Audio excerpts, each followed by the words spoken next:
El tercer ojo.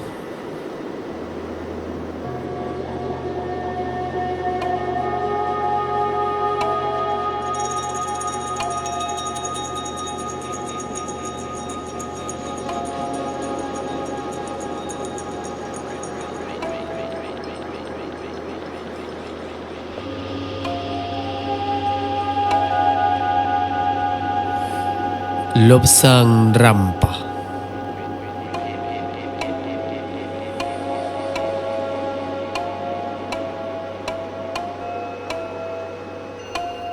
Capítulo 15.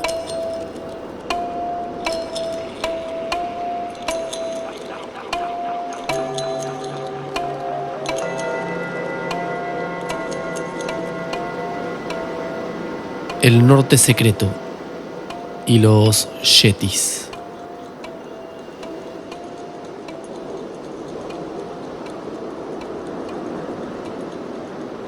Por aquella época fuimos a las montañas de Changtang. En este libro solo dispongo de espacio para una breve descripción de esa región, para contar aquella expedición con la extensión que merece serían necesarios varios libros. El Dalai Lama había bendecido uno por uno a los 15 miembros de la expedición y todos partimos entusiasmados, montados en mulas. Las mulas llegan a donde no llegan los caballos. Avanzamos lentamente por el Tengri Tso y seguimos hacia los inmensos lagos de Silin Nor y mucho más al norte. Poco a poco escalamos la cordillera de Tangla y llegamos por fin a un territorio absolutamente inexplorado. Es difícil decir el tiempo que tardamos, ya que el tiempo nada significaba para nosotros. No teníamos por qué apresurarnos. Reservábamos nuestras energías para lo que luego había de venir. Aquella región cada vez era más elevada. Me recordaba el paisaje lunar que solía mirar por el telescopio del Potala. Interminables cadenas de montañas y barrancos de una profundidad insondable. Aquí el paisaje era igual. Montañas ligadas unas a otras inacabablemente y precipicios sin fondo. Avanzábamos por este paisaje lunar y a cada momento se nos hacía más difícil la marcha, hasta que las mulas no pudieron continuar. El aire rarificado las agotaba. Les era imposible subir por los rocosos puertos por donde nosotros gateábamos penosamente gracias a las cuerdas de pelo de yak. Dejamos las mulas en el sitio más abrigado que pudimos encontrar y con ellas se quedaron los 5 miembros más débiles de la expedición. Les protegía de las terribles ráfagas de viento una roca saliente que se elevaba a gran altura y a cuya base había una caverna que el tiempo con su erosión había abierto en la parte más blanda de la roca. Desde allí arrancaba una vereda que bajaba en precipitada pendiente hasta un valle donde crecían, aunque esparcidos y escasos, algunos pastos con que podrían alimentarse las mulas. Por aquella meseta corría un riachuelo que luego caía en catarata por otro precipicio que comenzaba al borde del valle. Y caía a centenares de metros de profundidad, tanto que se dejaba de oír hasta el ruido de su caída. Allí descansamos 2 días. Nos dolía la espalda del peso de nuestra impedimenta y parecía como si nos fuesen a estallar los pulmones por falta de aire. Después de aquel descanso proseguimos la ascensión cruzando hondonadas y barrancos. Para pasar sobre algunos de estos teníamos que arrojar ganchos que se clavaban en el hielo y a los que habíamos atado cuerdas con la esperanza de que no se soltaran. El que pasaba a la otra parte del precipicio ayudaba a los demás. A veces no podíamos clavar los ganchos y entonces uno de nosotros se ataba la cuerda a la cintura y oscilaba como un péndulo para pasar al otro lado y tender desde allí la cuerda. Esto lo hacíamos por turno, pues era una tarea muy difícil y peligrosa. Un monje murió. Se había elevado mucho por nuestra parte del precipicio y al dejarse balancear calculó mal el impulso y se estrelló contra el muro de enfrente con terrible fuerza, dejándose pedazos de la cara y del cerebro en las dentadas rocas. Rescatamos el cuerpo tirando de la cuerda y le hicimos un funeral. No podíamos enterrar el cadáver porque solo había allí rocas, de modo que lo dejamos expuesto al viento, a la lluvia y a las aves. El monje a quien tocaba el turno estaba muy nervioso y le sustituí yo. Tenía la convicción de que con las predicciones que se habían hecho sobre mi porvenir, nada podría sucederme y mi fe quedó recompensada. A pesar de la predicción, me balanceé con mucha precaución y alcancé el borde del otro lado con la mayor suavidad posible. El corazón me latía como si fuera a estallar y por fin conseguí mi objetivo. Mis compañeros me siguieron uno por uno. En lo alto del precipicio descansamos un poco y nos hicimos té, aunque a semejante altitud no podía calentarnos el té.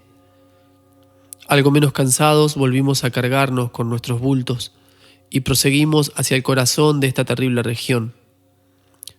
Pronto llegamos a una capa de hielo, quizás un glaciar, y nuestro avance se hizo aún más penoso.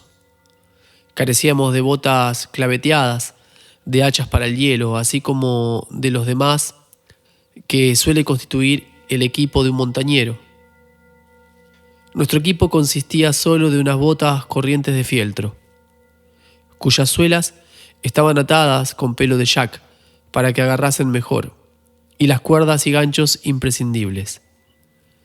Conviene saber que en la mitología tibetana hay un infierno frío.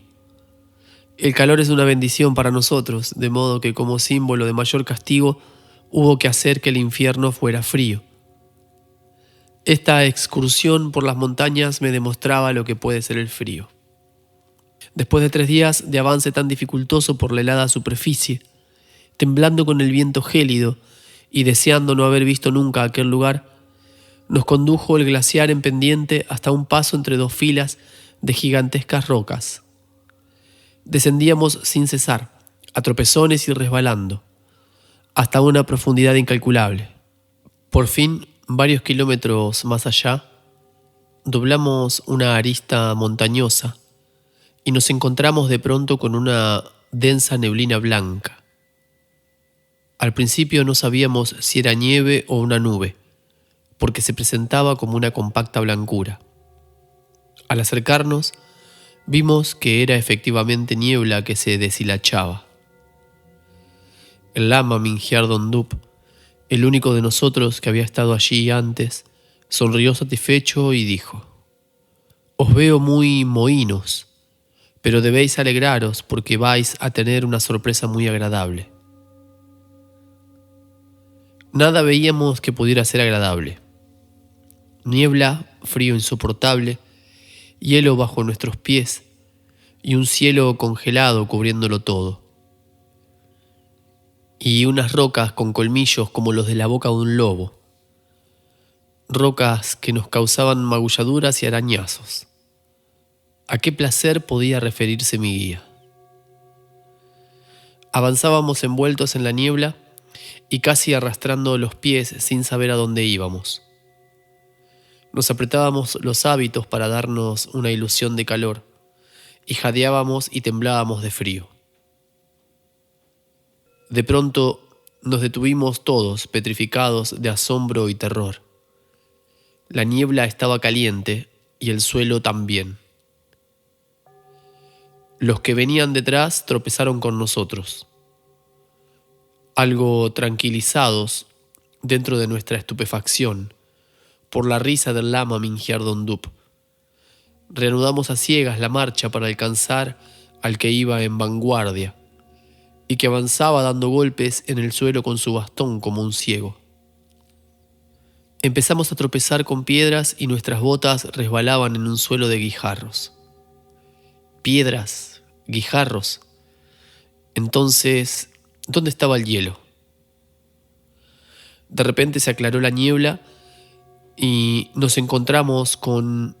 En fin, miré a mi alrededor creyendo que me había muerto de frío y que había ido a parar a los campos celestiales.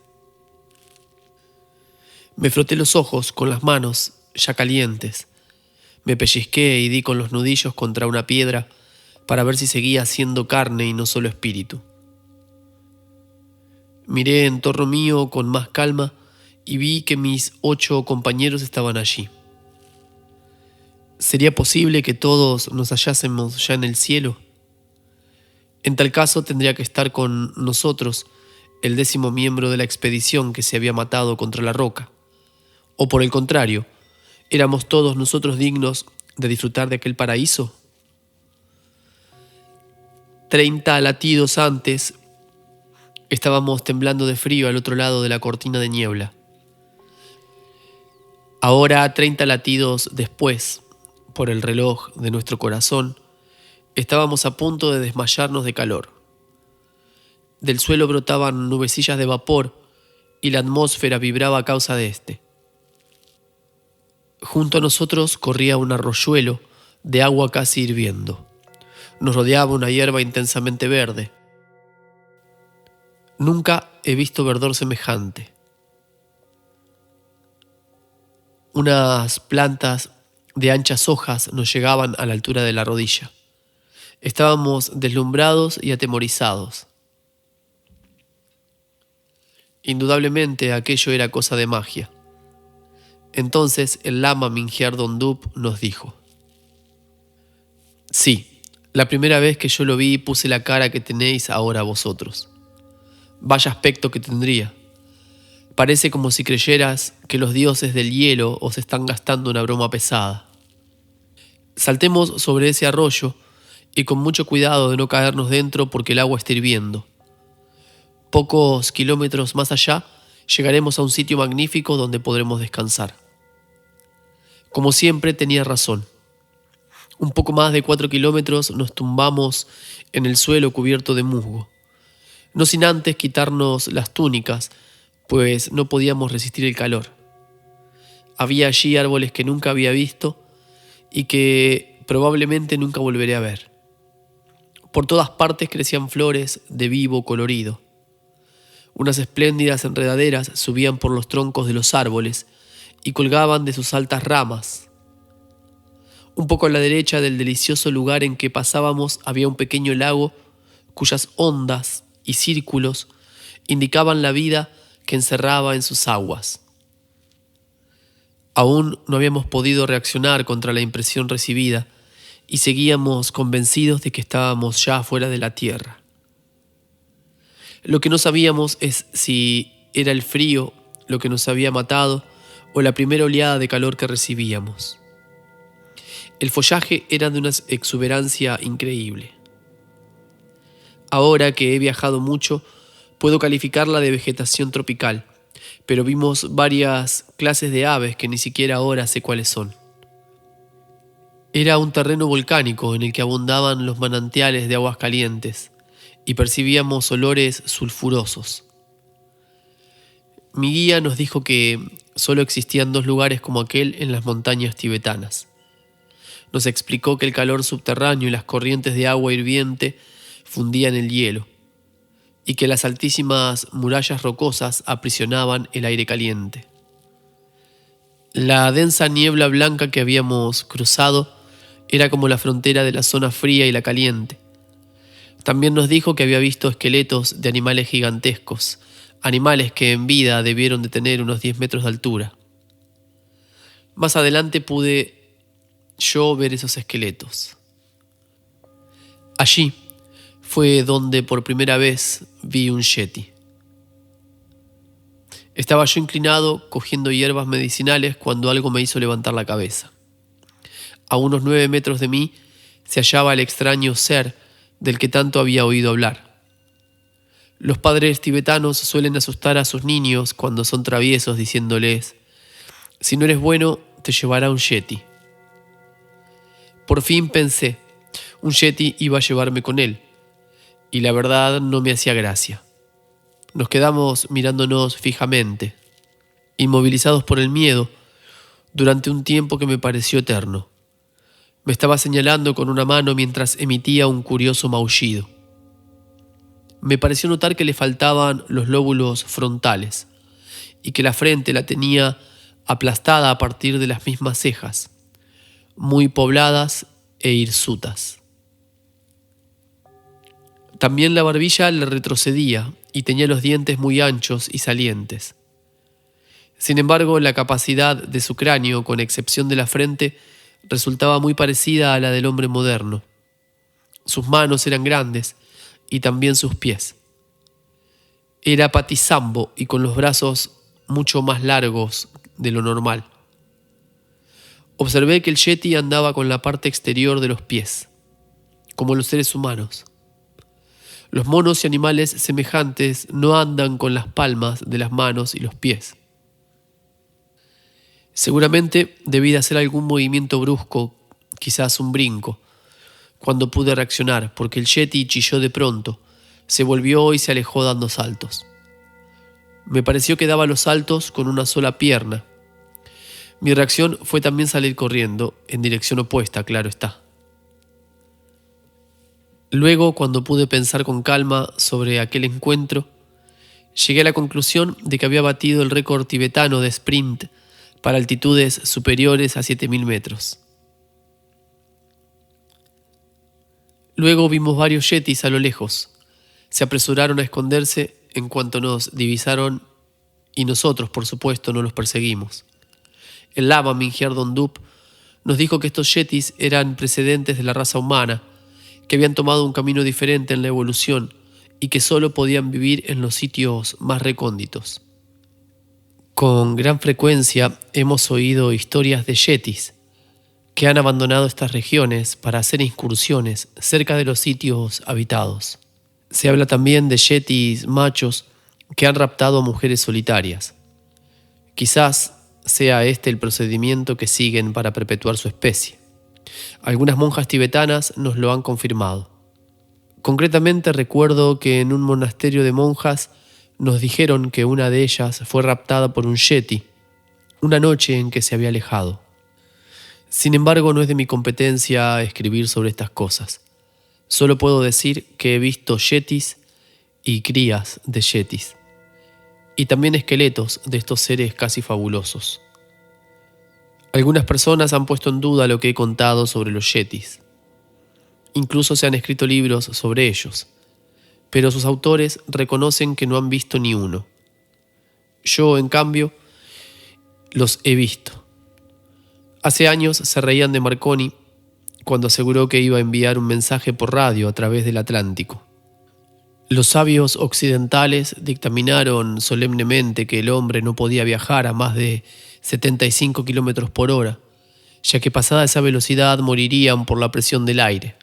Y cuando se decía que existían unos peces que eran fósiles vivientes, se consideraba esto una patraña.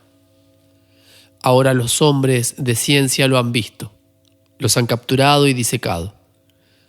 Y si el hombre occidental se sale con la suya, nuestros pobres yetis serán también capturados, disecados, conservados en alcohol. Creemos que los yetis se han refugiado en estas zonas montañosas y que en el resto del mundo se han extinguido su especie. Cuando se ve uno de ellos por primera vez, produce una impresión de terror. La segunda vez se siente compasión por estas criaturas de una época antiquísima que están condenados a desaparecer por las exigencias de la vida moderna. Estoy dispuesto, cuando expulsen a los comunistas del Tíbet, a acompañar una expedición de escépticos y enseñarles nuestros yetis. Merecerá la pena ver las caras que ponen estos hombres tan civilizados cuando se enfrenten con algo tan ajeno a su experiencia materialista. Podrán llevar reservas de oxígeno y todo el equipo técnico moderno. A mí me bastará con mi viejo hábito monacal. Las cámaras fotográficas y cinematográficas probarán la verdad. En aquellos días no contábamos en el Tíbet con máquinas fotográficas. Nuestras antiguas leyendas dicen que hace muchos siglos había en el Tíbet playas bañadas por los mares. Y es indudable que se pueden encontrar fósiles de peces y de otras criaturas marinas solo con excavar un poco. Los chinos tienen una creencia semejante, las tablas de Yu, que se hallaban en el pico de Kowloon del monte Han, en la provincia de Hubei. Dicen que el gran Yu descansó en aquel sitio, en el año 2278 a.C., después de su formidable trabajo de desecación de las aguas del diluvio, que en aquel tiempo sumergieron a toda China, excepto a las montañas más altas. Creo que la piedra oriental la quitaron de allí. Pero hay imitaciones en Wuchang-su, cerca de Hanpou. También hay una copia en el templo de Yulin, cerca de Shaoxingfue, en Chekiang. Según nuestras creencias, el Tíbet era entonces un territorio bajo junto al mar, y por razones que no hemos llegado a saber, hubo unos terremotos horribles, como resultado de los cuales quedaron sumergidos muchos terrenos, mientras otros se elevaron en forma de montañas. Las montañas de Changtang eran ricas en fósiles y en ellas abundaban las pruebas de que toda esta zona había sido costa. Había conchas gigantes de vivos colores, curiosas esponjas de piedra y corales. También era fácil encontrar oro. Las pepitas de oro abundaban tanto como los guijarros. Los manantiales que brotaban de las profundidades de la tierra salían a todas las temperaturas, desde la ebullición hasta estar casi heladas. Es una tierra de contrastes fantásticos. Nos rodeaba una atmósfera caliente y húmeda cuya existencia en el Tíbet ni siquiera podíamos sospechar. A unos metros, con solo cruzar el telón de niebla, hacía un frío tan intenso como para cristalizar a un cuerpo humano. Crecían allí las más raras hierbas medicinales, y para encontrarlas habíamos hecho este viaje. También había una gran variedad de frutas que nunca habíamos visto. Las probamos y nos agradaron tanto que comimos más de lo prudente. Esto tuvimos que pagarlo. Durante la noche y todo el día siguiente estuvimos demasiado ocupados para poder coger hierbas. No estaban nuestros estómagos acostumbrados a tan jugosos alimentos. Por supuesto, no volvimos a comer ni una sola fruta más. Nos llevamos todas las hierbas y plantas que pudimos y emprendimos el regreso a través de la niebla. La impresión de frío repentina al otro lado del telón de niebla fue terrible. Es muy probable que todos nosotros sintiéramos el impulso de volver y quedarnos a vivir en el cálido paraíso que habíamos de abandonar. Uno de nuestros lamas sucumbió con el frío. Pocas horas después de pasar el telón de niebla cayó al suelo sin sentido. Y aunque hicimos todo lo posible por reanimarlo, se marchó a los campos celestiales aquella misma noche. Se durmió y no despertó ya. Nos repartimos su carga entre los demás a pesar de que íbamos cargados hasta el máximo. De nuevo recorrimos, ahora en sentido inverso, el camino que tan penosamente trajimos. El calor del oculto valle nos había quitado las pocas fuerzas que nos quedaban y además apenas teníamos ya alimentos. Durante los 2 días que tardamos en llegar a donde habíamos dejado las mulas, no comimos en absoluto, ni siquiera nos quedaba té. Cuando todavía teníamos que recorrer unos kilómetros, perdimos a otro compañero, víctima del frío, el hambre y el terrible esfuerzo de la marcha. Y cuando por fin llegamos al campamento base, solo encontramos 4 monjes esperándonos, que corrieron hacia nosotros en cuanto nos vieron para ayudarnos a caminar un poco más cómodamente durante los últimos metros. Solo eran 4. Al quinto se lo había llevado una ráfaga de viento y lo había estrellado contra el fondo del cañón. Poniéndome boca abajo mientras me sostenían por los pies para que no resbalase en la nieve, pude verle allá abajo como una mancha roja, pero no era solo el color rojo de su hábito, sino rojo sangre. Los 3 días siguientes los dedicamos a descansar y recobrar una parte de las energías perdidas. No era solo el cansancio y el agotamiento lo que nos impedía movernos, sino el espantoso viento que rugía entre las rocas y que alcanzaba como proyectiles montones de guijarros metiéndolos en nuestra cueva entre nubes de polvo. El agua del arroyo volaba pulverizada por el viento. Durante la noche, la tempestad ululaba en torno a nosotros como una legión de rabiosos demonios que buscasen nuestra carne. De algún sitio cercano nos llegó un ruido como de arrastre, que terminó en un terrible golpe sordo que hizo temblar la tierra. Era un inmenso pedazo de montaña que había sido arrancado por el viento, y el agua produciendo un corrimiento de tierras. A primera hora de la mañana del segundo día, antes de que la luz del alba hubiese llegado al valle, y cuando estábamos todavía en la luminosidad que precede a las alturas del amanecer, se desprendieron otras enormes rocas del pico en cuya base nos encontrábamos. Las sentimos llegar y nos acurrucamos en el fondo de la cueva, empequeñeciéndonos lo más posible. El alud cayó con un estruendo pavoroso, como si todos los diablos se precipitaran sobre nosotros con sus carros de batalla. Todo tembló en torno nuestro y durante un buen rato siguió cayendo una lluvia de piedras. Desde el fondo del cañón, mucho tiempo después, nos llegó el eco y la vibración de las rocas que caían al fondo. El alud cayó con un estruendo pavoroso, como si todos los diablos se precipitaran sobre nosotros en sus carros de batalla. Todo tembló en torno nuestro, y durante un buen rato siguió cayendo una lluvia de piedras. Desde el fondo del cañón, mucho tiempo después, nos llegó el eco y la vibración de las rocas que caían al fondo. Así quedó enterrado nuestro compañero. El tiempo empeoraba. Decidimos la marcha para el amanecer del día siguiente, antes de que fuera demasiado tarde. Cargamos nuestro equipo sobre las mulas, revisándolo todo cuidadosamente y examinando a los animales, por si se habían herido con el cataclismo. Al amanecer, el tiempo se había calmado un poco. Partimos muy animados con el incentivo de volver al monasterio. Habíamos salido 15 y regresábamos 11. Avanzábamos con gran lentitud. Estábamos muy fatigados y teníamos los pies llenos de ampollas.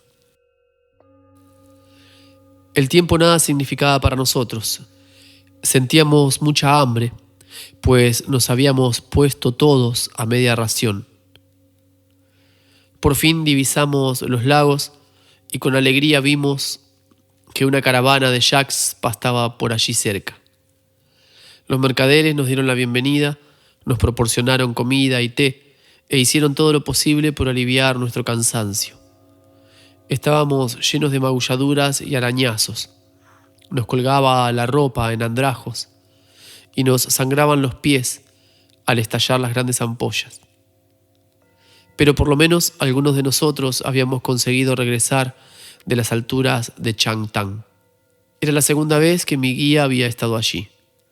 Quizás sea el único hombre del mundo que haya hecho 2 viajes semejantes. Los mercaderes nos cuidaron bien.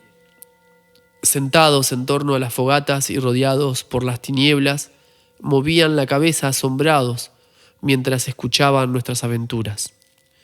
Y nosotros lo pasábamos muy bien escuchando sus relatos de viajes a la India y de sus encuentros con los mercaderes del Hindu Kush. Lamentábamos tener que separarnos de aquellos hombres y deseábamos que fueran en nuestra misma dirección, pero habían estado en Lhasa recientemente y nosotros en cambio teníamos que ir hacia allá. De modo que por la mañana nos separamos deseándonos mutuamente buen viaje y felicidad. Muchos monjes no conversan con los mercaderes, pero el lema de Mingyar Dondup sostenía que todos los hombres son hermanos. La raza, el color o las creencias nada importan. Lo único que cuenta son las intenciones y las acciones de los hombres. Con renovadas fuerzas emprendimos el regreso. El paisaje se iba haciendo más verde y fértil, y por fin llegamos a la vista del deslumbrante oro del Potala y de nuestra lamacería de Chakpori, que estaba un poco más elevada que el pico. Las mulas Son animales muy sensatos. Las nuestras tenían prisa por regresar a su pueblo, yo, y nos resultaba muy difícil contenerlas. Cualquiera habría dicho que eran ellas las que habían subido al Changtang y no nosotros. Ascendimos por el pedregoso camino de la montaña de hierro, con la natural alegría de haber vuelto de Chambala, como llamamos al helado norte. Empezó la ronda de recepciones, pero primero teníamos que ver al más profundo. Su reacción fue muy significativa. «Habéis hecho», nos dijo, «lo que yo habría querido hacer. Habéis visto lo que yo deseo ver por encima de todo. Soy omnipotente, y sin embargo me tiene prisionero mi pueblo. A mayor poder, menor libertad. A mayor categoría, mayor servidumbre. Podéis creerme, todo lo daría por ver lo que vosotros habéis visto». Al lama Mingyar Dondup, como jefe de la expedición, le fue concedido el pañuelo de honor con los rojos nudos triples. A mí, por ser el miembro más joven, me correspondió la misma distinción. Durante varias semanas estuvimos visitando las otras lamacerías para dar conferencias, distribuir hierbas raras y darme a mí la oportunidad de conocer otros distritos. Primero tuvimos que visitar las 3 sedes, o sea, Drebung, Sera y Ganden. Desde allí nos alejamos mucho, hasta Dor Getahag y Samye, a ambas orillas del río Xampo, a unos 60 kilómetros. También visitamos la lamacería de Samden, entre los lagos Dumé y Yamdok, a más de 4.000 metros sobre el nivel del mar. Era un alivio seguir el curso de nuestro propio río, el Kiyichu. En verdad era este un nombre muy adecuado, el río de la felicidad. Mi educación proseguía sin cesar mientras cabalgábamos, cuando nos deteníamos y durante los descansos. Se acercaban mis exámenes para el título de lama. Por eso no tardamos en regresar a Chakpori, para que no me distrajese demasiado.